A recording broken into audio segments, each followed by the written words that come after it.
Welcome back to my DM journal. I am Angelic Knight, and let's get right back to where we left off. The Misfits are heading back to the Yawning Portal, following Floon.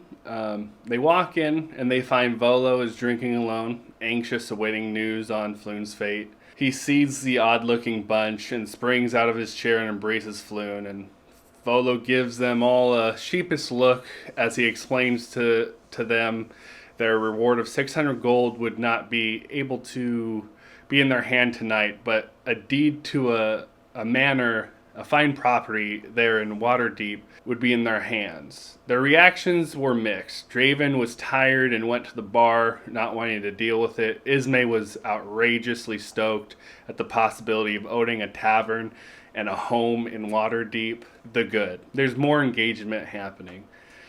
First, it was only about 5 minutes into the game, and Isme was one of the players that I was on the fence and worried about if she was enjoying the game or the more heavier role play aspect of it, at least. And I even made a story specific hook for her in this game that turned out great, but wasn't really needed as shown here.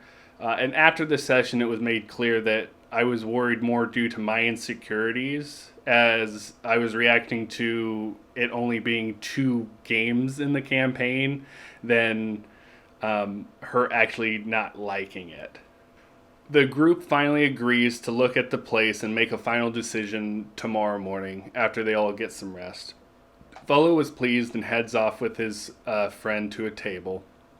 Bonnie, the barmaiden, sees the group and explains to them how the Open Lord has rooms set up for them and she can take them whenever they were ready to go to bed. The group ended up eating their fill and heading up for the night. Now, players of my game, please make sure you pay attention to the timestamps down below and skip the next couple parts, as these are going to contain parts that are player specific. Worrick takes Bonnie into his room to ask her some questions about why she didn't smell human. She was hesitant at first, but after explaining about himself and his troubled past, they both showed their true forms. Bonnie being a changeling and Worrick being a ghoul, Bonnie was afraid of Worrick after their first encounter, the first time meeting, but Worrick offered her 5 gold, and as she was supporting her brothers, she felt like she had to take him up on this this deal. But after, she felt a little more at peace about the world and gave her more hope. As someone who says he did evil things and is now doing work for the Open Lord and is doing good, shows to her that she and her brothers could change as well. The seed for possible character growth. I put in the first session when he met this character Bonnie. I gave him a perception check on her so that he could possibly talk to her, and he could dig into her past, and they could learn a little bit more of each other, and so that they could possibly become closer. You know, give him someone other than give him an NPC to care about. Not necessarily to take the NPC away, but to help him. Maybe give him someone else to help other than just the PCs. Now, I thought it would take 1 or 2 more sessions, but little crumbs are getting picked up that I put down and eaten up is just cool for a DM. Now, the bad is I was not really ready for this. I knew what I kind of wanted to say and what I wanted to be talked about. So I was kind of on track, and I kind of knew what I wanted to be said, and I kind of knew what I wanted to give them, like information-wise and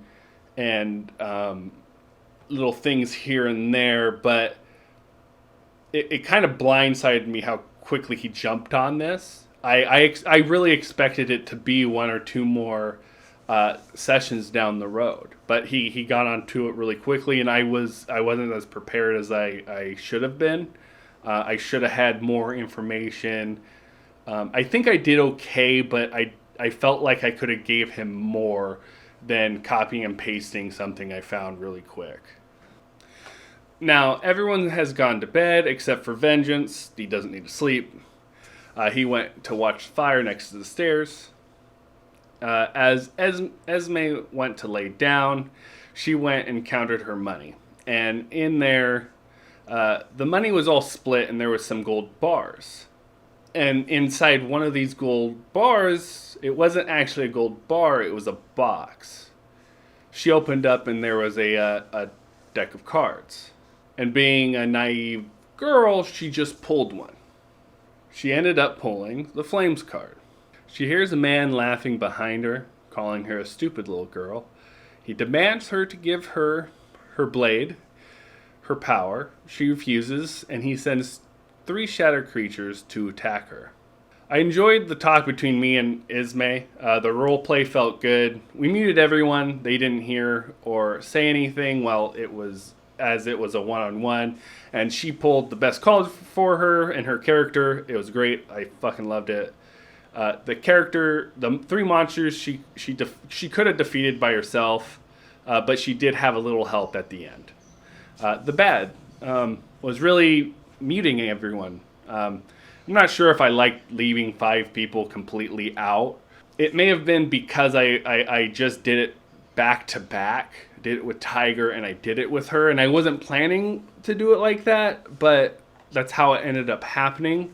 And I'm not sure if I like that very much, but I'll probably do it again and see how it feels, because even though afterwards I felt like I didn't like it for everyone else, I really did enjoy the one-on-one role play that was going on. Me asking her questions and I guess another good, I'm not going to put it up there though, is like, this is another part where I saw the enjoyment that she was having. It was already there. It was just me not seeing it because of my insecurities or the lack of experience I had as a DM of not noticing certain things. So that was good, but I really just didn't like muting 5 of the people. So I'll see how that works down the road.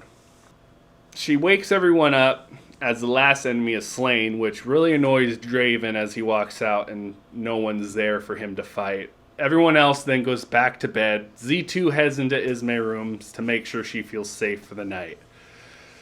About 4 o'clock in the morning, a tiefling rogue wakes up Draven in his room, and he is told to get everyone else and meet in the red room, as Silverhand needs them to save the Mass Lord Kazandur, as men have slipped into his home just moments before. Using a portal, she got them from the red room to his house quickly.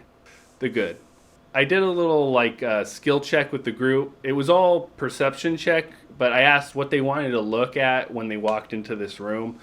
And everything they looked at had their own DCs. Some led to different checks, and if certain players, depending on their background, like if they were a medic and they checked this, they could end up leading into if they got a high enough DC check, they could lead into a medical check, or if they were a floating character, they could see a float, like something left tracks over here that only a floating creature would leave.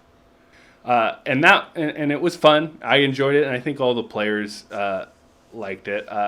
During one of these checks, Z2 found a secret door that led to another door that was locked, and Isme had a knock spell, and with that spell and Draven's strength, they unlocked it and blew a whole bunch of dust all over Isme, dirtying her up again.